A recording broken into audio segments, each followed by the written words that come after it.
நாளைக்கு 24 மணி நேரம் தான் எல்லாத்துக்குமே இருக்குது. ஆனால் அந்த 24 மணி நேரத்தில் சிலர் கோட்டைகளை கட்டிடுறாங்க, ஒரு சிலர் கனவு கோட்டைகளோட மட்டும்தான் இருக்காங்க. ரெண்டு பேருக்குமே என்ன மிகப்பெரிய டிஃப்ரென்ஸ் இருக்குது, அதை ஒரு பிஸ்னஸ் பர்சனாக நீங்கள் எப்படி பார்க்க போகிறீங்க, உங்களோட டைமை இன்னுமே பெட்டராக எப்படி யூட்டிலைஸ் பண்ண போகிறீங்கிறத தான் இந்த வீடியோவில் நான் டீட்டெயிலாக சொல்ல போகிறேன். நான் சௌமியா அண்ட் இது என்னோட சேனல் சௌமியா ஸ்ரீனிவாசன். பொதுவாக பிஸ்னஸ் பண்ணுறவங்களா இருந்தாலும் சரி, படிச்சுட்டு இருக்கவங்களா இல்லை ஒர்க்கிங் போகிற யாராக இருந்தாலுமே பரவாயில்ல, நமக்கு ஒரு மிகப்பெரிய பிரச்சனை என்ன அப்படின்னு பார்த்தீங்கன்னா, எனக்கு டைம் பத்தலை, எக்ஸாம் எழுதுறதுக்கு டைம் பத்தலை, கிளைண்ட்டுக்கு ப்ரப்போசல் அனுப்புறதுக்கு டைம் பத்தலை, கிளைண்ட் கிட்ட நின்று பேசுறதுக்கு டைம் பத்தலை. ஆனால் 24 ஹவர்ஸுமே பிஸியாக இருக்க மாதிரி காமிச்சிக்கிறோம். இது எதனால் நடக்குது அப்படின்னு பார்த்தீங்கன்னா, பிஸிக்கும் ப்ரொடக்டிவிட்டிக்கும் நமக்கு டிஃப்ரென்ஸ் தெரியறது இல்லைங்க. ஒரு சிம்பிளாக ஒரு டாஸ்க் சொல்கிறேன், செய்யுங்க. ஒரு பேப்பர் பென் எடுத்துக்கோங்க. போன வாரம் மண்டேலேருந்து ஃப்ரைடே வரைக்கும் டேட் எழுதிக்கோங்க.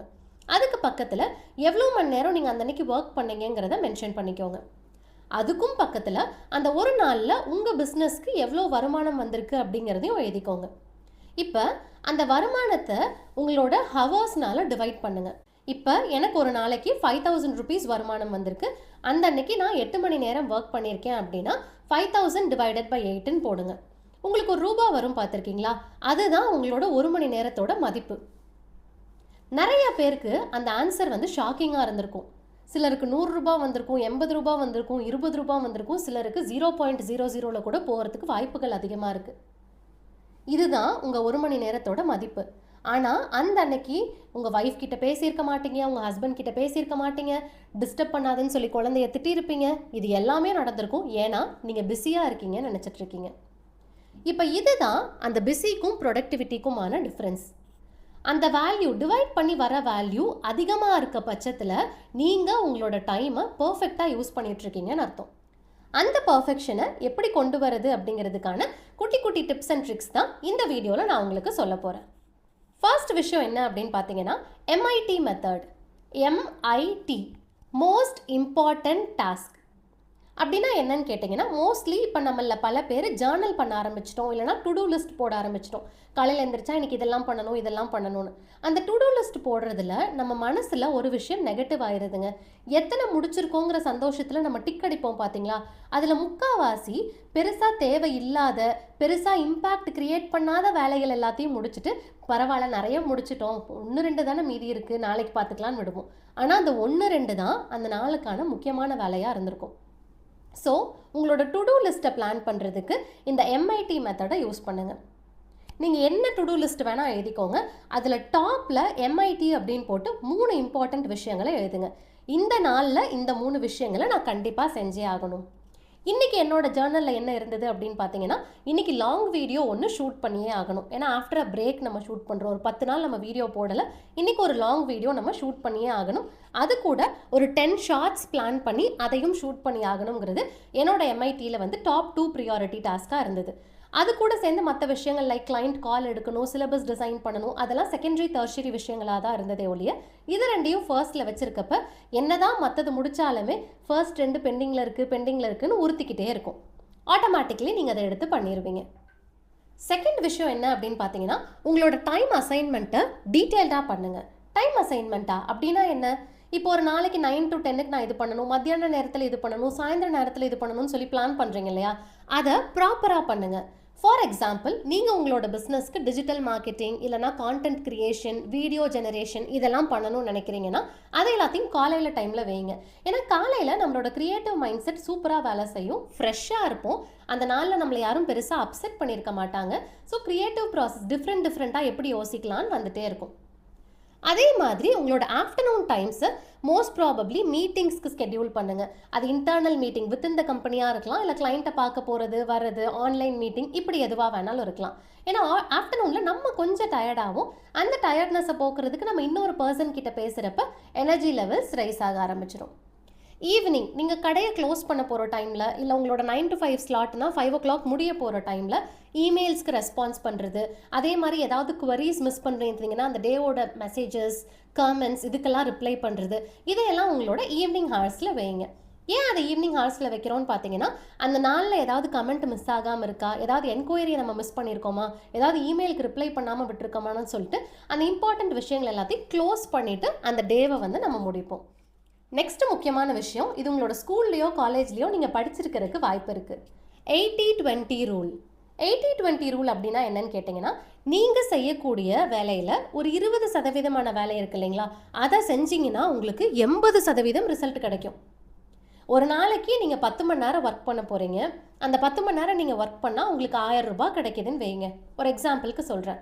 அதை நீங்கள் அந்த 2 மணி நேரத்தில் செய்யக்கூடிய ஒரு முக்கியமான வேலை இருக்குது பார்த்தீங்களா, அந்த 2 மணி நேரத்தில் செய்யக்கூடிய வேலையை நீங்கள் செஞ்சீங்கன்னா உங்களுக்கு அந்த 1000 ரூபாயில் 800 ரூபாய் கிடைச்சிரும்.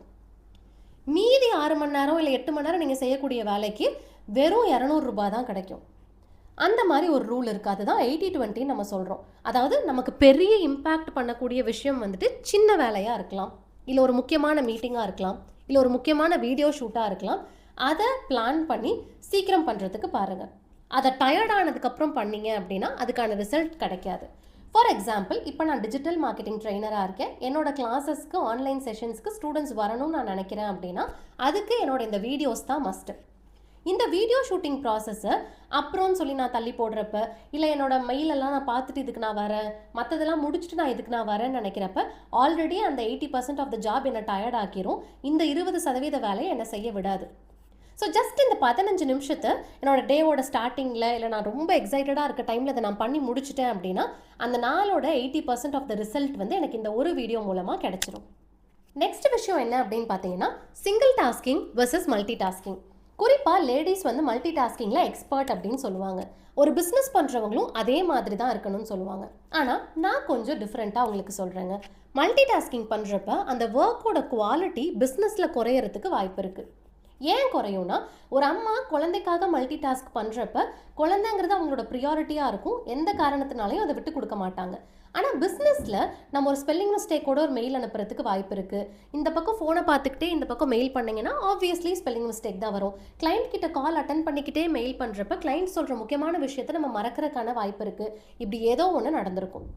சிங்கிள் டாஸ்கிங் பண்ணுறதுக்கு ஸ்டார்ட் பண்ணுங்கள். ஃபார் எக்ஸாம்பிள், இந்த பிளான்டு டைமில் நான் இதை மட்டும்தான் பண்ணுவேன். எனக்கு சோஷியல் மீடியாவில் ஸ்க்ரால் பண்ணி பார்க்கணும்னு தோணுச்சுன்னா ஒரு நாளைக்கு அதுக்குன்னு சொல்லி ஒரு டைம் அலாட் பண்ணிடுங்க.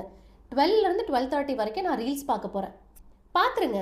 அந்த டைமில் உங்கள் பிஸ்னஸை பற்றி கவலைப்படாதீங்க, உங்கள் ஃபேமிலியை பற்றி கவலைப்படாதீங்க, உங்களை பற்றி கவலைப்படாதீங்க. ஃபுல் அட்டென்ஷன் அந்த ரீல்ஸுக்கு கொடுத்துருங்க. அந்த ரீல்ஸ் உங்களோட அட்டென்ஷனை ஃபுல்லாக வாங்கிருச்சு அப்படின்னா அதுக்கப்புறம் இமெயில் அனுப்புகிறப்ப ரீல்ஸ் பார்க்கணும்னு தோணாது, கிளைண்ட் கிட்ட பேசுகிறப்ப ரீல்ஸ் பார்க்கணும்னு தோணாது, ஏதாவது இம்பார்ட்டண்ட்டான மீட்டிங்கில் இருக்கிறப்ப ரீல்ஸ் பார்க்கணும்னு தோணாது. ஸோ ஆப்வியஸ்லி சிங்கிள் டாஸ்க் பண்ணுறப்ப இன்னொரு முக்கியமான விஷயம் தப்பாக போகிறதுலேருந்து நம்ம காப்பாற்றிட்டு இருக்கோம்னு அர்த்தம். நெக்ஸ்ட் விஷயம் என்ன அப்படின்னு பார்த்தீங்கன்னா, அர்ஜென்ட் இம்பார்ட்டண்ட் மேட்ரிக்ஸ் அப்படின்றது. உங்களோட டாஸ்க் அந்த நாளைக்கு நீங்கள் என்னென்ன பண்ணணும் அப்படிங்கிறத 4 குவார்ட்டர்ஸாக பிரிச்சுக்கோங்க.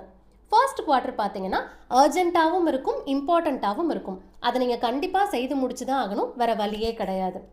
ரெண்டாவது விஷயம் என்னன்னு பார்த்தீங்கன்னா, அர்ஜென்ட் தான் ஆனால் அவ்வளோ முக்கியம் இல்லை.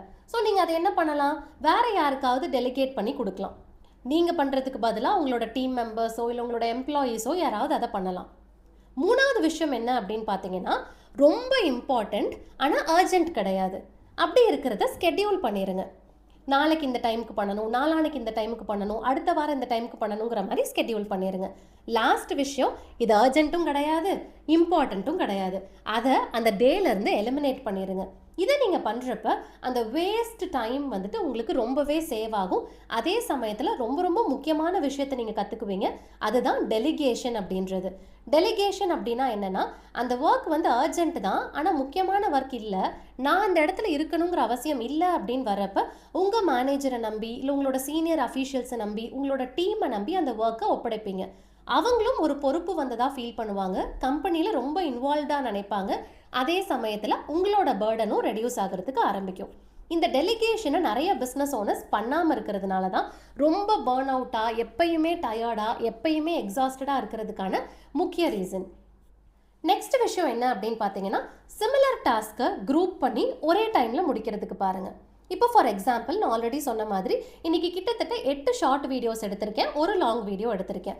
இதை ஷார்ட் வீடியோஸ் இப்போ எடுப்போம், போய் சாப்பிட்டு வந்துட்டு கிளைண்ட் இமெயில் எல்லாம் பார்த்துட்டு அப்புறம் லாங் வீடியோ எடுப்போம்னு நான் யோசிக்கிறப்ப நான் திரும்ப ரெடி ஆகணும், திரும்ப ட்ரெஸ்அப் பண்ணணும், திரும்ப வந்து கேமரா செட் பண்ணி லைட் செட் பண்ணி இவ்வளோ வேலைகள் இருக்குது. ஸோ இந்த ஒரு ஸ்ட்ரெச்சில் முடிச்சிடணும். அடுத்தது இமெயில் ரெஸ்பாண்ட் பண்ணணும்னு யோசிக்கிறேன்னா எல்லா இமெயிலுக்கும் ஒரே டைமில் ரெஸ்பாண்ட் பண்ணிடணும். கிளைண்ட் இமெயில் தனியாக, பர்சனல் இமெயில் தனியாக பிரிச்சேன்னா அது டைம் வேஸ்ட். இப்போ ஒரு கிளைண்ட் கிட்ட கால் பண்ணணுமா, அந்த அன்னைக்கு நம்ம யார் யாருக்கெல்லாம் கால் பண்ணணுங்கிறத ஸ்கெடியூல் போட்டு வச்சிருக்கோமோ எல்லாத்தையும் ஒரே டைமில் கால் பண்ணிடுங்க. இது உங்களோட டிஸ்ட்ராக்ஷன்ஸ் அவாய்ட் பண்ணும். அதே சமயத்தில் உங்களோட மைண்ட் வந்துட்டு ஒரு டியூனில் இருக்கும். இப்போ நான் வீடியோ பேசிகிட்டு இருக்கேன்னா இந்த வீடியோ ஓரளவுக்கு ஃப்ளோவில் போகுதா, ஆனால் ஃபஸ்ட்டு நான் எடுத்த ஷார்ட்ஸ் பார்த்தீங்கன்னா கிட்டத்தட்ட ஒரு 5 டைம் 6 டைம் டெலிட் பண்ணி எடுத்தேன். ரோல் ஆகிட்டே இருந்துச்சு. இப்போ என்னோட டங் செட் ஆகிடுச்சு, என்னோட மைண்ட் செட் ஆகிடுச்சு. என்ன ஸ்கிரிப்டாக இருந்தாலும் டக்குன்னு பேசி எடுக்கிறதுக்கு நான் ஓகே. அந்த மைண்ட் செட் நமக்கு வந்துருச்சுன்னா ½ an hour பிடிக்க வேண்டிய ஒரு டாஸ்க்கை நம்மளால் மேபி ஒரு 20-25 minutes, அந்த 5 minutes சேவ் ஆனாலும் பெரிய கேம் தான் இல்லையா, 20-25 minutesல அந்த கேம் என்னால் ஈஸியாக கம்ப்ளீட் பண்ணிட முடியும். நெக்ஸ்ட் விஷயம், ரொம்ப முக்கியமான விஷயம், பல பேர் இதை சொல்கிறதுக்கு தயங்குற விஷயம். அது வேறு எதுவுமே இல்லைங்க, லேர்னிங் டு சே நோ. இப்போ அந்த அன்னைக்கு உங்களோட டே ஜாம் பேக்டாக இருக்குது, ஒரு முக்கியமான கிளைண்ட் மீட்டிங் வருது அப்படின்னா அந்த மேட்ரிக்ஸில் போட்டு பாருங்கள், அர்ஜென்ட்டா இம்பார்ட்டண்ட்டா ரெண்டுமே இல்லையாங்கிற மாதிரி. அப்படி ரெண்டுமே இல்லைன்னு தோணுச்சுனாலோ, இல்லை அந்த இடத்துல நீங்கள் இருக்க தேவையில்லை, உங்கள் டீமில் யாராவது இருந்தால் போதுங்கிறது தோணுச்சுனாலோ கிளைண்ட் கிட்ட நோ சொல்கிறதுக்கு தயங்காதீங்க. உங்களோட டே ஜாம் பேக்டாக இருக்குன்னா அந்த டேல எக்ஸ்ட்ரா திங்ஸை ஃபிட் இன் பண்ணுறதுக்கு முயற்சி பண்ணாதீங்க. அப்படி பண்ணுறப்ப ஓவர் டயரிங் ஆகும், அந்த டேல பண்ண வேண்டிய ப்ராப்பர் விஷயங்களும் பண்ண முடியாமல் போகலாம். அந்த நோ சொல்கிறத ப்ரொஃபஷ்னலாக பார்த்து ரெஸ்பெக்டஃபுல்லாக சொல்கிறப்ப யாருமே நம்மளை தப்பாகவும் நினச்சிக்க போகிறதில்ல, கிளைண்ட் நம்மளை விட்டுட்டு வேறு யார்கிட்ட போகிறதுமே இல்லை. அந்த கிளைண்ட் மீட்டிங் தான் அர்ஜென்ட் அண்ட் இம்பார்ட்டன்ட்னு உங்களுக்கு ஃபீல் ஆச்சு அப்படின்னா அந்த டேல இருக்கக்கூடிய வேறு ஏதாவது விஷயத்துக்கு நோ சொல்லி பழகுங்க. அந்த நோ நீங்கள் சொல்கிறப்ப அந்த கில்ட் உங்களுக்கு இருக்காது. இதை முடிக்காமல் விட்டுட்டோமேங்கிற கில்ட்டில் பல பேர் ஓவர் பர்டன் பண்ணிக்கிறோம். நெக்ஸ்ட் விஷயம் பார்த்தீங்கன்னா, உங்களோட ஸ்கெட்யூலில் மறக்காமல் செல்ஃப் கேரை இன்க்ளூட் பண்ணிக்கோங்க. செல்ஃப் கேர் அப்படிங்கிறது மதிய டைமில் ஒரு ½ an hour தூங்குறதா இருக்கலாம், இல்லை வாக்கிங் போகிறதா இருக்கலாம், இல்லை ஜஸ்ட் ஒரு ஹெல்த்தி ஃபுட்டு சாப்பிட்றதா இருக்கலாம், ஃபேமிலியோட ஸ்பெண்ட் பண்ணுறதா இருக்கலாம், பாட்டு கேட்குறதா இருக்கலாம், எதுவாக வேணாலும். பட் மோஸ்ட்லி ஃபோன் இல்லாமல் பார்த்துக்கோங்க. நீங்கள் உங்களுக்கான கேர் கொடுக்குற மாதிரி எக்ஸசைஸ், யோகா, ஜிம் எதுவாக வேணாலும் வச்சுக்கோங்க. இதுவுமே உங்களோட ப்ரொடக்டிவிட்டிக்கு ரொம்ப முக்கியங்க. அதை பண்ணலை அப்படின்னா ரெஸ்ட் ஆஃப் த திங்ஸை நீங்கள் ஒழுங்காக பண்ண முடியாது. எல்லா சிஸ்டமையும் ஒழுங்காக செட் பண்ணிவிட்டு உங்கள் பாடி சிஸ்டம் போயிடுச்சு அப்படின்னா அதை எங்கே போய் ரிட்ரீவ் பண்ணுவீங்க? அது எகெயின் ரொம்ப பெரிய பிரச்சனை இல்லைங்களா? ஸோ ரெஸ்ட்டுக்கான ஸ்பேஸையுமே உங்களோட டே பிளானரில் மறக்காமல் இன்க்ளூட் பண்ணிக்கோங்க.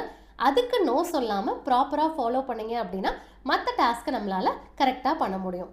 ஸோ எம்ஐடி மெத்தடில் ஆரம்பித்து மேட்ரிக்ஸ் போட்டு டைமை டெலிகேட் பண்ணுறது, இம்பார்ட்டன்ட் அன்இம்பார்ட்டன்ட் பார்க்குறது, கடைசியில் உங்களோட ரெஸ்ட்டை ப்ரியாரிட்டைஸ் பண்ணுற வரைக்குமே எல்லாத்தையுமே அந்த வாரத்தோட கடைசியில் ட்ராக் பண்ணி பாருங்கள். ஒரு 15 நிமிஷம் உங்களுக்கு நீங்களே பேசுங்க, இல்லை நீங்கள் ஜேர்னல் பண்ணுறீங்கன்னா அதை எடுத்து பாருங்கள், டு டூ லிஸ்ட்லாம் எப்படி போட்டிருக்கீங்க என்னன்னு. அதை நீட்டாக அச்சீவ் பண்ணிகிட்டே வரீங்கன்னு உங்களுக்கு தோணுச்சு அப்படின்னா அதை மெயின்டைன் பண்ணுங்கள். நிறையா விஷயம் டிக் ஆகாமையே இருக்குது அப்படின்னா அது 2 பாசிபிலிட்டி. 1, நம்ம சோம்பேறித்தனமாக இருக்கலாம். 2, நம்மளால் முடியாத விஷயத்த ரொம்ப ஓவர் பர்டன் பண்ணி அதில் எழுதியிருக்கீங்கன்னு அர்த்தம். அப்படிப்பட்ட விஷயங்களை கொஞ்சம் ரெடியூஸ் பண்ணி உங்களுக்கான ப்ரீதிங் ஸ்பேஸை கண்டிப்பாக எடுத்துக்கோங்க. அந்த ப்ரீதிங் ஸ்பேஸ் உங்களோட ப்ரொடக்டிவிட்டியை கண்டிப்பாக அதிகப்படுத்தி கொடுக்கும். உங்களுக்கு பிஸ்னஸ் சம்மந்தப்பட்ட விஷயங்கள் டிஸ்கஸ் பண்ணணும், என் பிஸ்னஸ்க்கான பிராண்டிங் நான் ப்ராப்பராக பண்ணணும், பிஸ்னஸ் ஓனராக என்னைய நானே ஆடிட் பண்ணிக்கணும், என் பிஸ்னஸ் எப்படி போயிட்டுருக்குங்கிறது நான் தெரிஞ்சுக்கணும், இந்த மாதிரி ஏதாவது கன்ஃபியூஷன்ஸோ இல்லை தேவைகளோ இருக்குது அப்படின்னா காமெண்ட் பண்ணுங்கள், நம்ம டிஸ்கஸ் பண்ணலாம். தேங்க்யூ ஃபார் வாட்சிங் திஸ் வீடியோ. பை.